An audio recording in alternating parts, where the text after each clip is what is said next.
everybody. This is episode 3 of Midwest Fixation, and as you can see, we got some bones sitting in front of us. It is, what is it, January 27? 27? 27? 28? Right at the end of January. We're coming right up So to February. it is getting to that time to where we're starting to think about sheds. And I have found two good ones already on my Illinois property, and it's early. I've never really found them this early, but I have been seeing a lot of shed bugs. Yeah. I've been seeing the one side. I either see the one side or I've seen a lot. Just the other day, I sent you guys a Snapchat. If I drove by and there was a group of bachelor bucks, and all of them still had their sheds, and they were nice mature bucks. I mean, I've had them as late as middle of March with both sets still. Yeah. Right. But we're training to on a little different topic with Scotland here. He's got a pretty good idea on something on how to find sheds a little bit easier than just your eyeballs and depending on a different set of eyeballs. So why don't you talk about a little bit of that? And so I got into working dogs a few years back and loved it. It's not much better than, watching your best friend run around in the woods with you, but watching them work and doing their instinctual thing. Right. Yep. And so I got into that, and through that, shed hunting with my dog. And I did the whole, you buy the fake antler and the scents and you do the whole training program. Right. It works, undoubtedly, but it's a lot of work. And through the years, I've kind of figured out my own method that works for me and the dogs that I've worked with of the simple steps. And that is, you teach your dog retrieval with a tennis ball. So I play fetch with the dog. Let's teach them to bring me things. Mm-hmm. Their chew toy is a deer antler. And this is any breed. Yeah, and this is a dog. We'll have clips of it, and you'll see Millie working. That's a couch dog. That's not a work dog. That dog sleeps on the bed with me, all that, and she's the couch potato. Now I will say that I kind of raise my dogs in a manner of I give them the tennis ball and the antler and not many other toys, so they get addicted to it. Right. So it may be a deal. Is it kind of like a fetch retrieval kind of thing? Yeah. So you get them, they chew on the antler, and that's their stress relief. They love working at it. They also, when they pick one up, will grab the base where those glands are and all that scent is, and they will chew the end of that antler off first. Really? Because that's the scent, but that's where, when they're running through the woods, that's what's giving off that big scent. My dogs do the same thing. They go right at the base. Yep. So I give them that. They get addicted to that antler. We play fetch. Now they get addicted to the fetch. So now we tie them together, and we go into the woods, and we're going to play fetch with the antler. So basics of, we're just playing games in the woods. Mm-hmm. The dog doesn't know that this is all training, basic training for finding sheds. So your dog has to be semi-trained on being off-leash. You can do a long leash, and it still works because they'll catch scent and all that. But trained off-leash, and we just go play fetch in the woods. Throw it around, different variations. I'll let her see it, do it easy, build her confidence. And let her go find it. Let her see it in the woods. That's a big thing, too. Let her see it in that environment, not just in the backyard. Let her see it. And what else is wrong with Millie? Oh, Millie has one eye. Yeah. So she got into the cow, and through that has one eye. So she has a bad side. And I'll catch her not using her nose, and I think we got a video of it today, but I'll catch her not using her nose sometimes and using her eyes, looking. She's only got one, so she's missing antlers on this side when she's not using her nose. Yep. And a trick that I will do for that is if I'm playing fetch in the woods, I bring a small antler. And so I'll take the big one away. Where are you putting all these antlers? You gotta are carry the dogs a seeing backpack. them? So you have to carry some kind of deal where you can hide them so they don't know that, Dad's providing. So they don't know the you antlers. got them. Yeah, just kind of playing fetch, walking through the woods, doing our hike. When I notice that she's using her eyes a lot, I know, that's 50% performance. She has a nose that's incredible. So I go to the small antler. She can't see as well. And play fetch, close range, start working her out, back and forth. And you'll see that dog from doing this, looking around, to doing this, nose down, working. And you will see her go past an antler and then take a 90-degree turn because she catches scent. and just tail right back to it and search, and bam, she'll be on it. So now we're doing these practices through the woods, different, toss it close, keep her confidence up, let her see him out there. Mm-hmm. Don't put the antler out. Just walk through the woods. So now your dog's walking through the woods with you, and you might say you have a command. Mine is go find it, find your antler, and she thinks I threw it. So now she's going and just looking for an antler. Right. So if I just keep walking through the woods, she's going to Because, when follow you're me. shed hunting, you don't know where the sheds are. Yeah. You want your dog constantly looking for them. Yeah. Go so everywhere. like through the easy, just play and fetch in the woods thing, putting them in that environment, and then you trick them a little bit here and there, make it hard for them. There's going to be times where you throw it and they can't find it. Don't go pick that antler up. Let that dog work. Even if it's 10 minutes you're standing there, let the dog find it. If you notice she stops working and starts to lose that confidence, just walk over near that antler and just wait. Eventually, that dog's going to pick it up scent-wise in your area. Right. So that's a big thing, is like just watching and observing your dog's confidence level. Right. Yep. So through the easy steps, playing fetch, all this, now we're at the point where I want her to find antlers. And now I tell her go find it, but since they're in my bag, she can't see them. She thinks, oh, he threw it. So now she's nose down looking, searching, sniffing. And now she's really shed hunting. And she thinks we're just playing fetch. Right. So it was that simple transition from a game to now this dog's shed hunting. Now she's looking for a certain Yeah, scent. yeah, and, yeah. You know, it's not What put out do you for think it. antlers smell like? They must smell delicious because she doesn't put them down I don't when she know. grabs them. I give one. So I have a little I mean, you pit gotta bull think blue it's a heeler mix. canine though. Like, Yeah, they've just evolved. their and, noses are- they so- eat it's that. just like a shit. deer's nose. Yeah, right. I mean, it's wild to watch her catch scent. You'll see it in videos where she's cruising along and then all of a sudden just bam. And it's sometimes Like from a stops in her distance. tracks? Yeah, like if she's downwind, it's sometimes. So what from a kind of distance. conditions are we talking here? What's what's ideal for a shed dog? So you got to kind of work them in all conditions. Like today we experienced in the rain. That knocks the scent down a little bit. Yep. They can still pick it up close range. It's not going to be as effective in scent, similar So- to deer and everything else. Even though like a human's eyes, I think when it's slightly raining is ideal for shed Yeah, hunting. they're wet, they because stand when out. they're wet, they stand out like a sore thumb, and all the leaves are matted down. And Overcast. Too. yeah, and when that shed is kind of under leaves a little bit, it will make them stand out like a sore thumb. But Oh, I agree. yeah. So like even like sunny conditions, I think that's absolutely horrible. But Yeah, it's like tough. if you have those days, a sunny condition day, but you also have a shed dog, it can improve your ability to find more sheds. Oh yeah, way more. Because like we're looking, we can't smell them. Right. But they're looking, and they can smell them too. Right. Yeah. So it depends on your dog. Different dogs have different work radius. They usually will stick to. I've had dogs that will push out a couple miles if you like. Right. But this particular dog, she stays pretty close. So as we walk the areas that we like to hit, the wood lines around fields and all that, she's 25 yards into the wood line. But we're not walking in the thick shit that I don't want to go in. Right. My dog doesn't care. She's cruising through there. I'm telling her, look for your antler. So she thinks it's out there, and she's cruising and looking.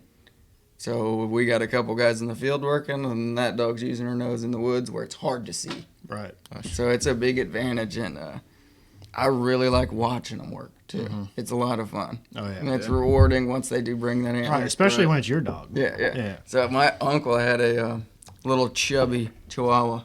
One of the best shed hunting dogs.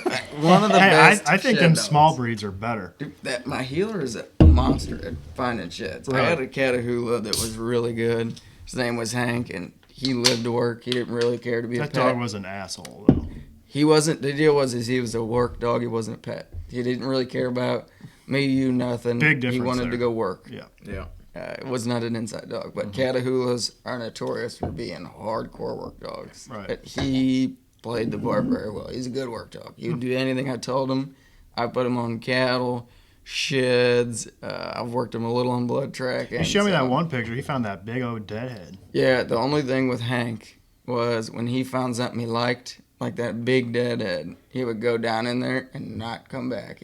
I'd see him You'd down have to to the go find bottom, and I'm like, oh, he found something good because he's Yeah. not coming out of that bottom. Oh, man. Because I'd have to go get him. That was the one thing, is he found a trophy, he's keeping it to himself. So how do you have some kind of collar system to where you know where your dogs are, or you just have to keep sight of them the whole time? It depends on what dog you're working in their radius and their command level, what Right. they listen to. I do have the sport dog collars, and I don't use the GPS ones. I don't usually let them leave like my radius too far, Yep. depending on where I'm at. But the sport dog collars have the shock mode or the beep mode. Right. And I've never really have to use the shock mode because they know what the beep is. You train them on it. So when they push out, I can whistle. They know my location, and I'll hit the beep. The beep tells them to come back to me. Gotcha. So I use those a lot on my dogs that push out of sight. Right. Because if Hank was a dog, if I let him, he'll run 5 miles ahead of me. And eventually he'll find his way back to me, but he will work out. So he's a dog I got to put a collar on Right. and keep him within that half-mile side or something. Yep. Or he'll be Shit, gone. probably less than that. Half mile. That's distance. I That's- I yeah, pushed that's him in quite a ways. fields a lot because he would cover a lot of ground running. So I pushed him in fields because I'd lose him in thickets. He'd be Right. gone. So I would use him in fields while me and Millie would run thickets. So he would be pushing all the fields up top and we'd be in the bottoms. And I could keep him in sight that way. Right. But if you sent that dog in the woods, you'll lose him almost immediately. Right. I mean, there's different kinds of dogs. Like my dog, if you let her outside, she's gone. Yeah. I mean, each dog has its own personality, and if you have a dog that you can walk outside and not afraid to take off of a leash, I think is the ideal dog for this kind of scenario. Yeah. And then you can always work with your dog on getting them off leash trained and everything. And there's different videos and steps you can watch. You know, that's how I learned, watching Right. videos and other people and practicing myself, figuring out what worked for me. That's my was dogs big. now. They What kind of dogs you got? golden doodle. Golden doodle. Two. Yeah. There's some house dogs. Those Little are a little- working little- breed. They're if good you let 'em. dogs, little, though. they are good dogs. Little city dogs, but those two, if you let them out, guy and a girl, Gus and Lucy, I mean, they're, like you said, just gone. I had a yellow lab, Maddie, before this, and she'd sneak out our back fence, and no matter what she did, she'd always come back and lay on our front porch. Like, no matter what. Well, that's good. And you could let her So out that's on probably a a good leash one to- with yeah. you. Yeah, I mean, she was awesome. Like, in the nicest dog. But, yeah, she was good. So that's a perfect candidate to transition for to sure. a shed dog. That Right. dog that you're real comfortable with. Well, so that's our golden doodles. We brought them out to the farm a couple times, my dad and I. And Scoot a little closer to your mic, would you? I There you go. I tried to keep them in the truck because I got a mom and a sister that are, they're going to beat me down pretty good if they get all dirty. My dad opens the door, they both run out, and when I say covered in burrs, like I mean I like bet. So are they long head haired? to toe.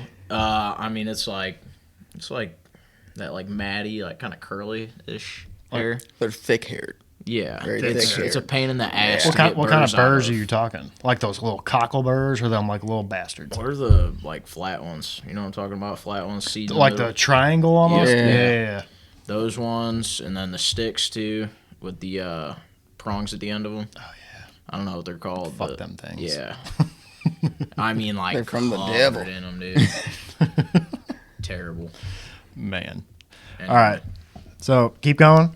So, working Millie, training shed dogs, just simple transition from like couch dog to a shed dog, is the basics of playing fetch in the woods with the antler. Now you got to get them fixated kind of on the antler. Give them it as a toy inside. You let want 'em it to be get like 'em an hooked. obsession for them. Let them get hooked on that thing. And how long you think this will take? This step in the process, how long you think this takes? It really varies on dog, I would say. Yeah, that's true.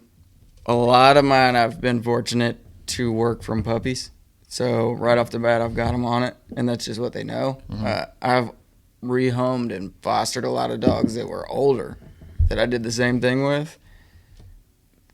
They love that antler. Hell You yeah, give they them do. that antler, and I've really yet to see too many dogs that don't get entertained by the antler. Just sit, hang out with it, chew on it, let them have it, and then you can work them on it. You can also see if they don't show interest in it, your dog's probably not going to find sheds for you. Right. Are all the antlers that you give them or sheds you found?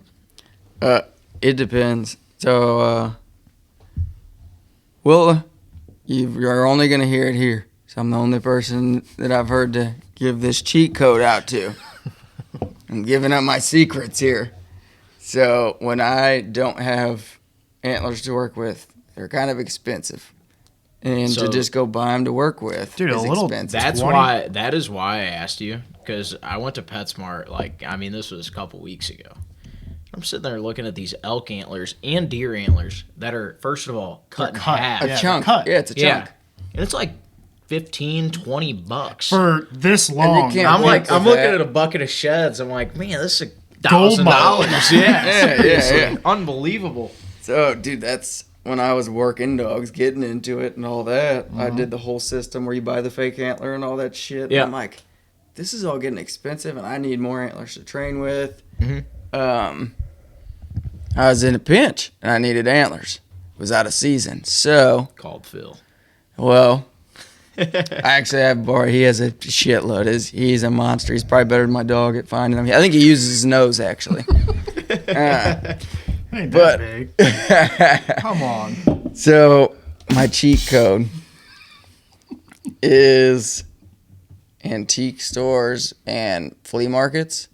You're gonna find Grandpa's old deer head Yep. for $20. Oh, yeah. I didn't even think about that. So my wife's big into going to those, and I'd go. It's fun. Walk around. There was one in Springfield, area we used to live in, that served beer. So yeah, I'll go wander around, have me a beer too. Have you ever been down to Herman, Missouri? Yeah, that They got a area. bunch of them down there. Dude, that's that country area. Surrounded by a bunch of bars, too. That Hell yeah, country Tom. area. So there's your cheat code, people. You only heard it here. You want deer sheds to work with your dogs. The cheat code that I use. Flea market or Phil? Yep, or the antique store, something like that. Or You you go to go those find 'em places. yourself, I mean. If you can't I mean- find them, or it's out of season, or you want some, like you're hearing this now, and you're like, "Oh, I want to get on them." It's not quite season yet, or it's after season. If you're hearing this, go check out the antique store. if you clicked on this video, you're wanting to learn how to have your dog find sheds, you probably have one or two of them. Because you find an antler out in the woods, it Gets See, dude, but- addicting. very addictive. I got the It's like issue I finding had. a morel mushroom, but Oh. like a little bit better. Oh, yeah. It's fun. For sure. And then just the difference. Some of these monsters you see here, man. Imagine finding this guy out in the woods here. There's a set of, that's the other side of him. Yep. Yeah. But, which is weird because they're like totally different. Look at how But thick that's a that year deer later. is. That's a year later. His other Tell me side. that wouldn't hook you, though. You find that guy, you're going to go back out again. Yep. You're going to keep looking. Watch this. You don't find any, you're going to get pissed and you're going to wonder why you don't find any. And we'll kind of give you a couple of tips and tricks on how I find them. But acreage is, I think, key. The more ground you have, Yeah, the more ground sheds you you're can gonna cover. find. Yeah, and I think it also depends on like the smaller parcels, like those 40-acre plots. It's like, do you have bedding? Right. Or are they feeding on your Do you have property? food? Right. Yeah. What are they doing? Because there? this is all And I about feel like a lot of bedding areas are pretty solid. if you to don't find have deer on your sheds. property between the months of January and Yeah, you April, Yeah. So you're food- not gonna food find is- any sheds. Food is huge. Yeah, so where they move to that but kind of late and after season, But you the have to bedding have that areas, area. the bedding areas, and you and I have talked about this before. It's where you'll find those like matching sets kind of laying right next to Oh, each yeah. other. And my brother and I have gone out. We've done it 2 years in a row with that 12-pointer that I told you guys about in the last episode. And yeah, I don't know, never fails. So like when you find a match set right next to each other, I think what happens is one deer drops one antler and they're so unbalanced. Like Yeah. they're like, what the Shaking fuck it just out, happened? And yeah. they just start shaking the fuck out of their head to get the other one off so that Right. everything's well balanced and straight. Yeah. So, I mean, I think this is why, a dog would come in handy, especially for those not ideal days, because not everybody can base their days off on weather conditions. There's weekend warriors out there. Like, I just want to go on a weekend, and when they go out, it's sunshine both days. And let me tell you, looking for deer sheds in sunshine is next to Makes it impossible. tricky. Yeah. Yeah. Yeah. Especially like you have to kind of position yourself on which way the sun's setting. Right. Like if the sun is perfectly 12 o'clock, it's going to be kind of hard. But if it's setting a little bit, like you want to walk away from the sun. Because if you're walking into the sun, everything's going to be glaring. All right, you're squinted. Yeah, it's going to suck.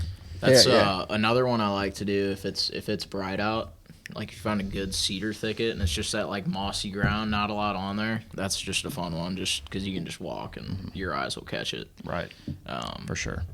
I mean, all right. So next step, you got your dog fixated on finding antlers. Okay. You got your dog using their eyes to find antlers. How the fuck do you get them to use their nose to find antlers? All right, so a dog's going to naturally use its nose, but it's up to you to kind of pay attention on if they are or not. So your whole buildup here is you're using their eyes to train them to start using their nose. Yeah, so you use the basics of like they know what it is, they're fixated on it inside, and they love it as a toy. They've known retrieval, so they can retrieve. They love the antler. Now you need to get them to use their nose outside. You can start this inside by just hiding that antler around your house. Really? And then as they're coming by, you don't even have to, you could just hide it and put it away there, behind the TV. Mm-hmm. One day your dog will walk by and it may not see it, but it'll smell it and be like, where the fuck's that coming from? Right. And it'll start using its nose unintentionally. You can move this into the backyard, play and fetch, but then putting it, when you throw it this way and the dog turns around, toss it that way. And just have them run around the yard until they find that antler. Eventually, that dog's going to give up looking, and they're going to go to smelling. Because they know what it smells like, and they know that scent on the base of that antler where they're fixated. Mm-hmm. So then that transitions to the woods. Have you ever seen that? I think they make a product that, like an antler scent. Yeah. Have you ever tried that or no? So when I first got into it, I was getting that, watching the videos on you buy that. Because they sell that fake antler, but I don't think that would be any good because it doesn't smell like antler. But I think the whole idea behind it is putting that juice on the antler. You get this in. It's like a kit you get, and it works, but there's a lot of work in that, and then transitioning them off of that fake antler to antlers, I kind of had a little trouble with. Mm-hmm. They were just learning to look for that bright white antler, that fake antler. Right. Wasn't natural. I didn't really take too fond of it. Mm-hmm. Did you ever use the juice in a mixture with a real antler though? Yeah. So I bought the kit and then I transitioned to the real antler. But then I would watch my dogs, and when I gave them an antler, they just immediately went to the base anyway. If I put the shit on there or not. So I'm sure there's help in it, but what I've found it works for me. So you think it's better to work your dog with a natural, everything natural, the basics, and not fucking man-made, because who knows what the hell's in there. That's what they're going to find at the end of the day. How do people know that's what antlers smell like? Well, I don't think they know. You know what I mean? When they develop that shit? That's the same thing. You're like, how do you know what dope it smells like? Well, they didn't. They just extracted it and figured it out. Right. I mean, I'm sure there's science behind it. How do they extract it out of the antler? I don't fucking know. Well, there's probably science behind it. It could be a ground down antler, and they add a liquid additive to make that. True. Like a gel or something. Is it like a gel or is it like liquid? It's drops. It's liquid and drops. It's a little thick, but it's not that thick. Sounds like a money scheme to me. So I used it. I went through the whole process. Like the shit works. Yeah, of doing the video. The people that I used had a video, and all of a sudden it works. I found it to be a lot of work, and with certain dogs, especially the older dogs, it was hard to get them to do that training program because that little rubber antler's not natural, so getting them fixated on it was tougher. But when you give a dog an antler, natural antler, they kind of take to it. And when they take to it, that's what they're going to be finding anyway. So I just preferred the natural antler. My dogs fight, and we have, and I bring home the little forks and spikes and whatnot. Oh yeah, I don't let my dog chew on any of the good ones. Yeah, I give them all the those are the trophies. They fight over them, and there's 10 of them laying along our house, and they fight over one of them and pull. They love them, dude. And if you read online about it, it's one of the best chew toys for a dog. Dude, I've heard the opposite actually. Because I've heard on vet forums and stuff that it's actually horrible for your dogs. It's horrible for their teeth, their gums. Because when my dog chews on them, she loves deer antlers, absolutely loves them. But if you actually look at the antler and when they're chewing on it, there's blood all over the tips of the antlers. Really? Yeah. I've noticed that a lot with Is she my like dog. poking herself with the antlers? She could, or she's actually gnawing on it to the point where she's breaking like surface on the antler. I've never found blood on our dogs, and I guess I was more looking at it in the aspect of like my dogs will blow through those rubber toys or like any of the cloth ones with the squeaker in them. Like, dude, in a day it's gone. Oh, for sure. Yeah, And same here. The antlers, I mean, they'll last. They last for a until while. it's gone. Which that could be why they're $15 at fucking Petco. Yeah, I don't know. That's For a little 6-inch I mean, piece. I don't know who they outsource If that's to the to case, get those, but I like, am I would sitting- love to support Petco in that. I am sitting on a because- fucking gold mine in that seriously, room over I mean, there. cut all those in half. How many $25 antlers you got? A fuck ton. It's a few $1,000s in antlers for sure. Probably a few tens of $1,000s in antlers. So that's Like, I mean, this that's guy another- right here. That's a couple $100 Oh yeah, and just girth. at Petco. Yeah. I mean, Petco is just selling this right here. They're just selling the forks at the end. that, like Cut in just half. that right there. Yeah. They're not selling anything with fucking mass like that. Well, that would qualify as probably the elk antler. So I mean, that one might be 25. For like a moose. Look at that palmation. It's Seriously, like a paddle. that's a hammer, dude. Yeah. That's a he, beautiful he was shed. he was on the farm this year, but he had a club on one side, so You were showing me that, yeah. Yeah, the weird growth. So I mean, we gave him the pass this year. I had him in front of me in that food plot actually. How this old do you year. think he is? So if you look at his bases, he doesn't look that old, but I have had both sides for the past 3 years, so he's at least It's 4.5. weird. He's thin down low, and look at the thickness up I think top, dude. I think this year he he's- was 5.5. Next year he'll be 6.5. So I mean, he's a Be, shooter. He'll be on the hit list. He was if he had a He's good been- side he's this been a year, he shooter. would have been a shooter. Yeah. But he had a club on one side. He must have shed real hard last season. But anyway, so back on the dogs. So we've got our dog fixated inside. We brought him outside, and now we got them using their nose. We're watching this dog go nose down and track. You know, not just looking around. They're nose down and they're moving. The nose thing you really kind of pay attention to. A trick that I have is the different antler size. When I'm working my dog, and I notice her head up a lot looking, I'll go to a small antler. Those tiny little fork horns and stuff like that, the hard to find ones. I noticed that today. Yeah. I think you had like a 8-point half side. Yeah, yeah, And yeah. you're throwing it out, and when she had her eyes up, you switched Yeah, I to could, like I could tell. Yeah, I could tell her Three-point head was side. up and she was looking, but that antler was huge, so she was able to look and find. So I always bring a small antler, and when I notice her not using her nose, swap to that small antler, and she'll initially go out and look, and she'll probably fail for a minute looking because she's not using her nose. Once she fails looking, she'll put her nose down, and that's what you want. Is you want her to go nose down. It's good Which for them. we kind of saw today. Yeah, yeah, She stopped using her eyes and she started relying on her nose. and she dropped down. Which is weird because it was pouring rain. So And that's their ability to pick up those scents is incredible. It does die down and affect them in the rain, but they can still do it. Well, But- that's like a dog and a deer are different, but pouring down rain, I got winded like right when the rain stopped, like drawing back ready to shoot. When and- everything's wet, there's as far as a deer goes, but I'm pretty sure dog and deer are Right, very similar. close to Right, each similar. other. Their sense of smell increases. right, So when they say that the rain washes your scent away, it does, but but you still have scent, and it just rained, and now their nose is at 100% full potential, Right, and you yeah. still stink like a fucking man. You know what I mean? right, yeah. So yeah. Anyway, keep going. So with the dogs and the scent, I noticed with Millie, like he was saying, after the rain, when it's not coming down, the scent's a little different where they're able to pick shit up. So after the rain, they perform a little better. We had her out during the rain today, and that's tough working.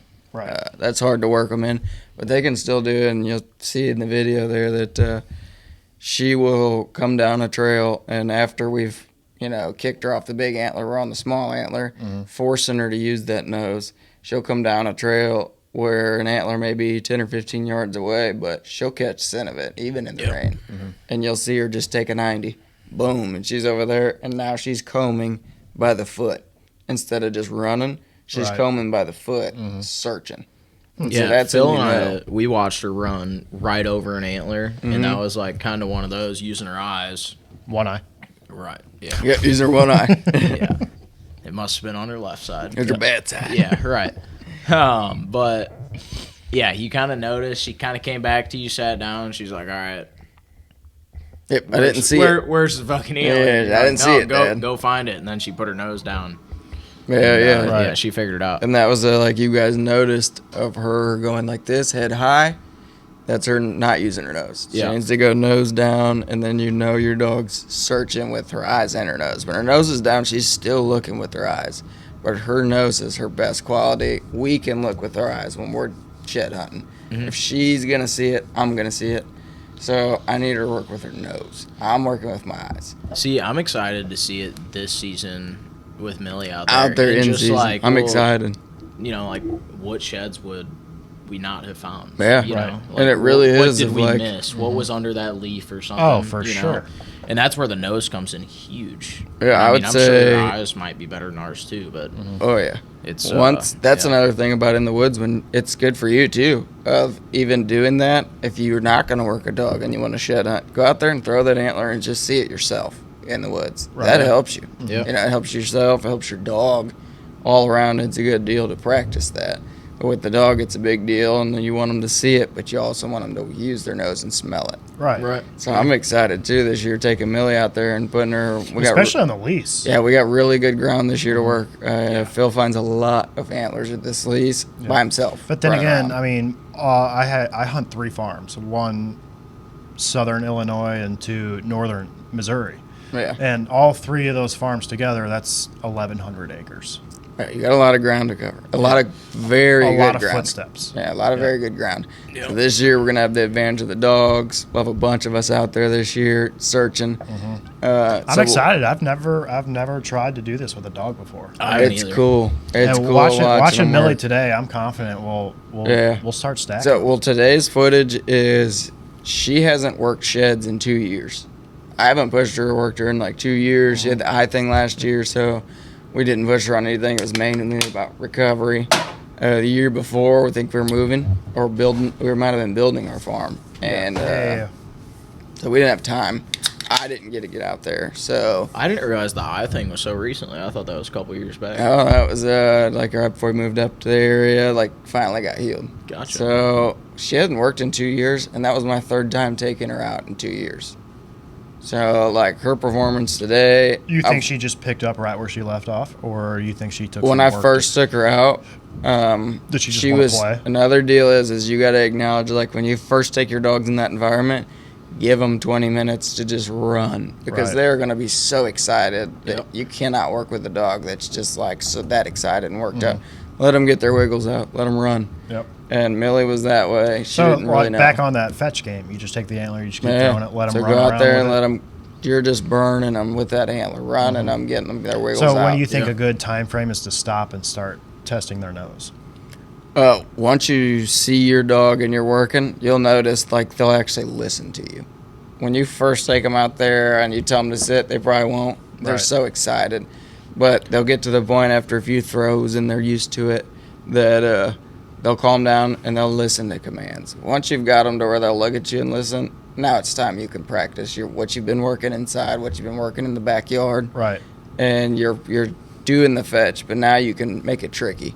Throw it behind this tree and So, let you're them going find to it. juke them. Yeah, juke You're them going out. to throw it, but not throw it. Yeah, and then when I they noticed, take off, I noticed you today when we were kind of messing around with them. You would act like you're throwing it straight, and like I don't know, it's somewhat impressive. You'd get to about here, but you'd release it over here. Yeah, so she's looking at my momentum coming this way, so she turns to go chase it, and I'd throw it that way, and so that she would be going that way, and But I want her to this go is in like- the wrong direction. It's full speed though. Like he's getting ready to throw it. He'll trick a human, and Right. I'm like, oh, where's it going? And it's over there. It's Yeah. like a straight pick off to So, third like, base. Seriously. Once your dog gets to the point where they're really retrieving and finding that antler, you want to challenge them. And that's what I do with Millie and what you saw today, where I'll throw it, but I also am like, I'll throw it as far as I can that way to try to get her 20 yards out, lost, no clue where this antler is. Yep. And I will stay in that area and keep telling her to work, find it, and she will keep working in the vicinity. That dog will keep working in the vicinity around me until she catches wind of that antler, and then once she does, that's that 90 you see, and bam, she's going to find it. Right. So, like, you got to challenge them. After a challenge or two, if they fail, like I said, you walk by the antler and let them find it, and then give them a few easy ones. Build their confidence back up, because they, you know, essentially, they're in their eyes, they kind of let you down not finding it. And so you do the practice, the easy stuff, build their confidence, watch your dog, and listen to your dog. Have you gone out there and have you ever planted antlers before you take her out? Yeah, you can do that. That's a good strategy as well. Is like, so if you have a trail or something you walk, you can go plant a few and walk them by it. Right. And then they don't relate you to the antler. They really relate to the antler to be in there. Well, right. And at that, then you can just take them out in the woods and say, you know what, go find an antler. Yeah. So or find it. Speaking of that, like when you're taking your dog out into the woods, do you have like code words you say to your dog to actually trigger him to find the antler? Yeah, so when we're out there with Millie, with all my dogs, I use find the antler. And then now that they know, like, they're looking for the antler, as they're working, I can just tell them find it. And then they'll work. And if I see them slowing down or getting distracted, I'll tell them work. You know, and you should choose your own commands, whatever works best for you. These are easy commands for me and what I've used on my dogs. But she has different commands. Tell that to my wife. Is Millie a boy or a girl? Hey, girl. Well, Phil just assumed it was a boy. You can't be assuming genders now. That'll get us canceled nowadays. You can't do that kind of thing. God, this guy. So Little Red, sexy red, you might call it now. Sexy red. the one-eye bandit. I'll drop a sexy slow-mo in here, and it's pretty sexy. Keep going. But so we've got, where we at? We got Millie out in the woods. We've done all the work inside, outside. We got her using her nose. All right. We've done the tricking her and juking her out and all that shit. We're kind of at the point where you can take that dog and really shit on with it. Anthony brought up, we plant antlers. That's a very good strategy because they're unrelated. That might be like a little bit more like advanced once you got your dogs on the scent. Once you're past that point, you can really plant them and do all that because now when you walk in the woods, you're unrelated to the antler. Right. You don't even have to carry the bag anymore. Exactly, yeah. And now they don't even know that. They think they're hiking. So now that you tell them to go find it, you're unrelated to that antler. They kind of know what that means. So they go look and you stage it a little to make it easy for them, build their confidence. Once you come into an area where you know you planted one, just stand there and tell them to find it. Let them do the work, go find it. If they don't initially pick up, go past that antler. Just walk past it and let them be like, oh shit, Dad, look what I found right here. Right. You know, and that simple stuff is the simple things I've done. Like I said, I've done the programs, the videos, the fake antlers, all that. Speaking of all that, there's so many out there. Like if you search YouTube and you look up how to train a dog to find an antler, it's a process. Like they're teaching you how to do this, and it's not going to take the average person to do it fairly quickly. And a lot of the majority of the people watching this that click on this video are fat, lazy fucking Americans, and I'm pretty sure. Well, like who doesn't want the simplest way? Right. How long you think from your point A to taking your dog out in the woods for the first time to point B where you have him actually, or him, her, they, whatever gender you want, proper. How long do you think that process takes? Depends on the dog. Depends on the dog, but I think if you're really about it and you're really interested in it, say if you're listening to this now, like timing we're at is coming into shed season, it's going to be tough to get your dog on sheds. Your dog might take to it right away. But if you get on it, play with it, and just take it, have fun with it. Take it easy through the year. This time next year, you could have a fantastic shed dog. I think if your dog's a house dog, if you just constantly let them have an antler 24/7, no matter what, I think that's huge. That's like those toys you want to spend all the money on and buy that they because they're constantly going to want it. Yeah, just take that away. Let them have their antler. If you're serious about it, you want your dog to find sheds. It's gonna make take it a their drug other for 'em. toys away and Yeah. give them that An antler. addiction, yeah. Teach them the fetch. Teach them to be addicted to the antler. I think with just having fun with it, within a year you could have a dog. Within a season you could have a dog Yeah. ready for sheds next year. And that's your couch potato dog. Now, not every dog is going to take to working. Some dogs don't want to leave the couch. But if your dog shows interest and you're saying, oh, yeah, but I don't have a work dog. Right. Well, let's see. Let's see if you don't have a work dog. Right, yeah. Let's see what your dog's capable of, and go do these simple steps. They're not going to cost you a lot of money like some of these other programs, and that's kind of why I like this.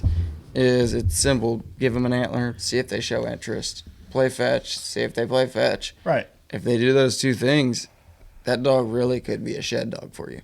And sure. it's that simple. Yeah. Don't overthink it. Don't spend all the money if you don't want to. You don't have to.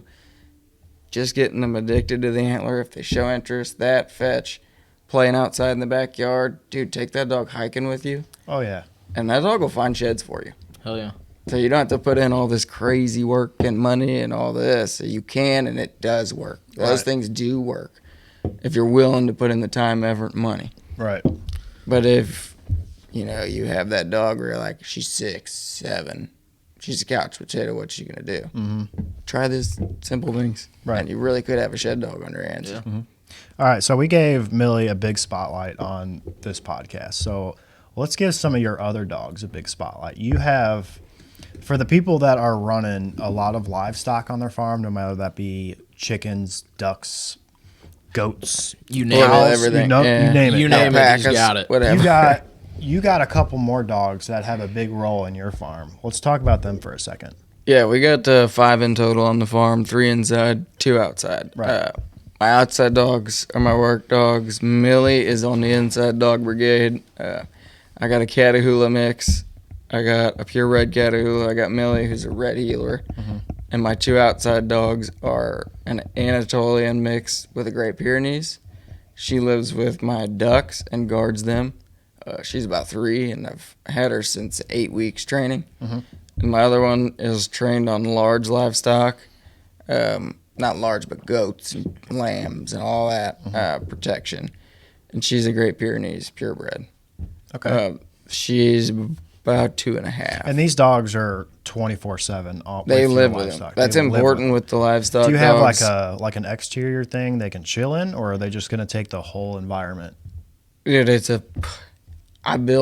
spend all this time building them extravagant huts. And that damn dog will sleep in the snow at 10 degrees. So doesn't care. They're They acclimated want to to be it. out there. They're acclimated to it. They're wild. They're designed to do this. And these are some of the best dogs I've ever seen. Yeah, and they're Like, amazing. Yeah. It took a lot of work. Pretty dogs. The Like it guardian looks dogs, like they love their job. Yeah. Yeah.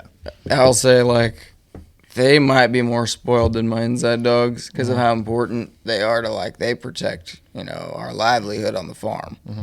And so, while they may be outside dogs, these dogs love their job. They love doing it. They get a lot of love. One thing is you're not supposed to handle your guardian dogs a lot. It's kind of the big end of the training is, so they say, like we talked about with the antlers, there's ways that I've found that are a little different than traditional. I handle mine a little bit. Did you train these dogs to do this, or is that just their natural instinct? Both. So natural instinct-wise, they are guardians. The Great Pyrenees is the big standoffish. They'll stand their ground, protect the herd. Anatolian, why I have the mix of that dog, it's the best of both worlds. Anatolians are known for, there's a problem over there, I'm going to go kill it. And while that other dog will stay back, the Anatolian is known for pursue and eliminate the issue. Right. So she's the best of both worlds. I've had them since 6 and 8 weeks, and I've worked them. How old are they? One's 3, one's 2.5. Oh shit! So They're young. relatively- So we Yeah, trained both of them relatively on the farm. The bigger one, Remy, who is my purebred, she ain't good with birds. Birds are very difficult to train dogs on because they all look like damn chew toys out there. Right. So they were difficult. Gamora took to them, so that's why we made the decision of Gamora's the birds and she's the other way. Not every dog's gonna take to birds, and you gotta read your dog. But Gamora's role on the farm was the hardest to train Really? with the birds. Yeah. The She's ducks. Yeah, and she's trained on chickens too. But she previously lived with all of my birds. So like I had my ducks, chickens, and a bunch of stuff in a big pasture, and she lived with them. And since I've got guardian dogs, Did you have them never together? lost an animal. The ducks and chickens? Yeah, so I had a huge. What kind of ducks are those? They're Muscovies. Okay. Scubbies. Yeah, they're cool. I've owned a few different breeds of ducks. Muscovies I like the most. They're really good for meat. That's what we use them for on the farm is butchering and put them in the freezer. We do egg cells also on them, but they're really good about hatching their own ducklings. So we let them do that. And we rotate ducks in and out and use them for meat. So, and they're phenomenal. It's amazing. So have you had problems on your farm with predators getting to your animals? Before I had dogs, yes. And I tried the What kind of Yosemite predators? Sam. Coyotes? Everything. Dude, everything eats chickens. Fox, raccoons, raccoons, Possums. eat chickens. Snakes get in there and eat eggs. All kinds of Possums shit. will eat the eggs too, yeah. And Even then the turkey eggs. when you got tons of animals and it becomes that dead of winter, you're just a target. Predators are not finding those rabbits that are buried in the ground. Well, you had a coop full of chickens. They're coming to your house. So since we got guardian dogs, never had an issue. I haven't lost anything since we trained the dogs, unless it was in transit of training the dogs, because we had, accidents happen with the dogs and they're on chickens when they're puppies. Right. And that's part of the process of dealing with training a guardian dog. But through patience, in the end, like, this dog's an amazing dog, and I'd never turn back from owning the guardian dogs.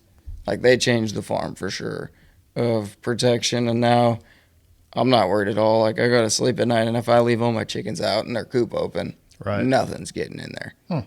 Any of your dogs ever been attacked by, like, a coyote or anything? Oh, dude. They don't. Tell them the chicken story. Oh, which one? Your neighbor's dog. Oh. The cock. So we had a neighbor that had the wiener dogs. It was a wiener dog? Yeah, so they had but a pack of them. I'm talking like 5 of these bad boys. Like a pack of wiener dogs. A pack of killer wiener dogs. Yeah.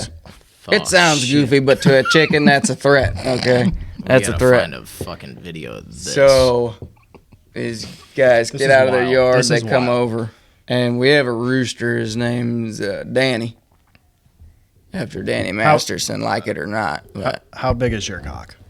he's big, dude. Long spurs on that bad boy. Long cock. He's an older rooster, so like Big he's old probably got cock, 4-inch spurs on him. Big cock. Yeah. 4 inches. Yeah, 3-4-inch spurs. That's the height of this can. Phil's seen him, like, they're giant. He's a big rooster. Holy shit. And so these dogs get out and they get in with my chickens. And this rooster comes out and puts a whooping on these dogs and sends them back home. One dog had holes in it and died. Killed a dog. A chicken The killed a fucking dog. This chicken? rooster. Yeah, this rooster got a hold and tore up this little wiener dog. And the dog ended up passing away. Fuck. And it was one of those Chicken. deals like your dog shouldn't have been in my died yard. like a bitch. Yeah, for real. And the rooster's doing its job. But Golly. so between that rooster and the So dogs, is I don't have that issues. is that rooster the reason why you don't have a dog in that pen? He'd probably fight the dog too. Yeah, but I don't. That's probably why. Yeah. The big thing is scent. So if you notice, I have Gamora here, I have Remy here, and they're on this radius. In between that radius of scent, nothing's coming in because they're thinking like, because the wind's going this way, some days this way. So either way, I have dog scent carrying across where I carry all my animals. Right. So the coyotes stay outside of that radius. And I have trail cameras kind of on the backside of fence lines. And that's where they come closest to. They will not come any closer. Really. So I use the scent to my advantage. I also have my dogs that don't. I have acreage, so I don't have neighbors super close. So we just let them run. That dog scent keeps predators away too. So Really? the dogs is a really big deal on the farm. You think they smell like coyotes? They smell the coyotes? No. Do they smell like identical? Do coyotes and dogs smell the same? I don't know. It's a I don't fair know either. question. Yeah, I have no idea. Nope. Probably not, because they're kind of more like scavenger. Probably because of their Scrappy. diet. Yeah, their Yeah, diet. diet's got a big role. Where they're at. Just like human piss smells Yeah. different than deer piss. Mine smells like But there's probably coffee is. and espresso. Mine smells like bourbon and vape juice. I don't think you piss out the smell of vape juice. It's still Phil might when I he don't know. consumes as much as he does.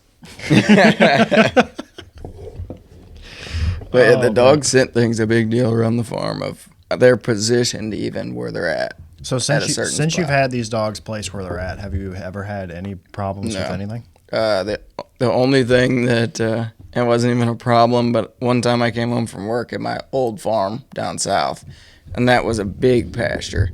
So my neighbor run cattle on his side over there, and it was a big ridge.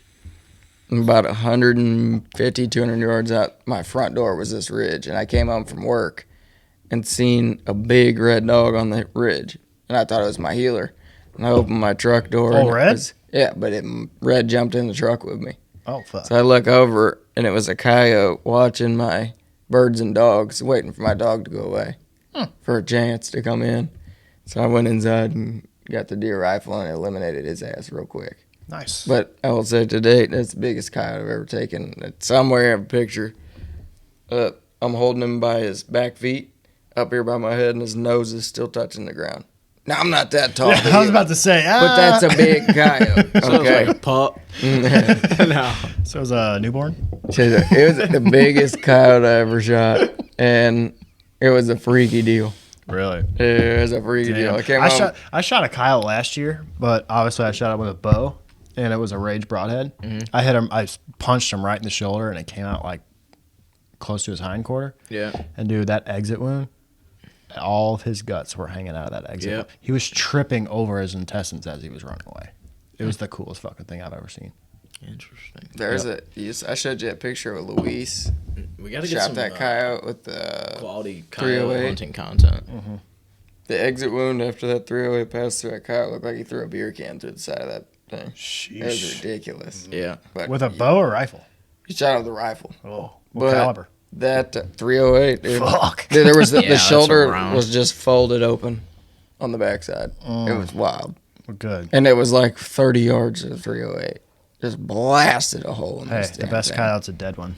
But your place, we'll have to do definitely some footage because reviewing cams this year out there.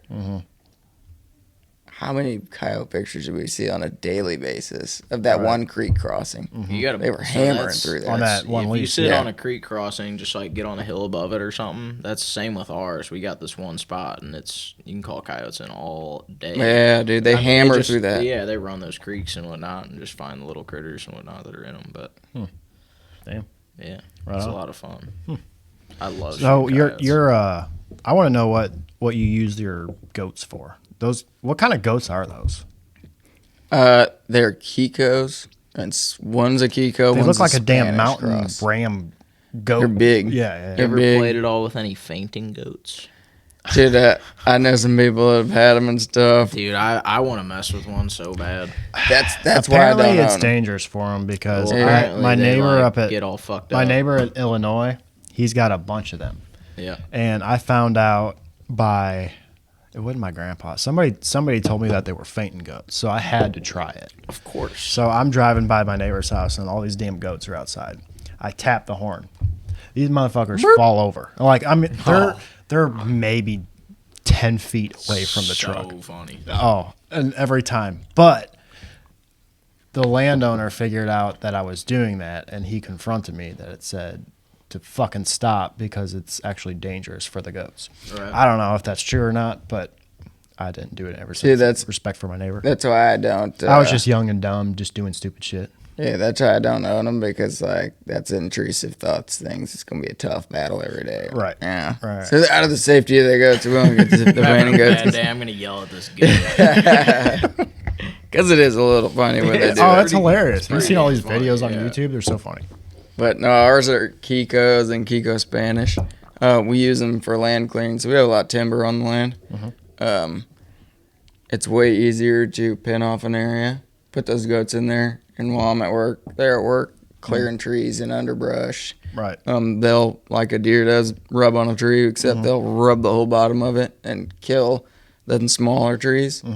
And so they're God's natural brush yeah, hog. they're little employees out there working, and we All trade grain. Mexicanos. I did Yeah. not know that.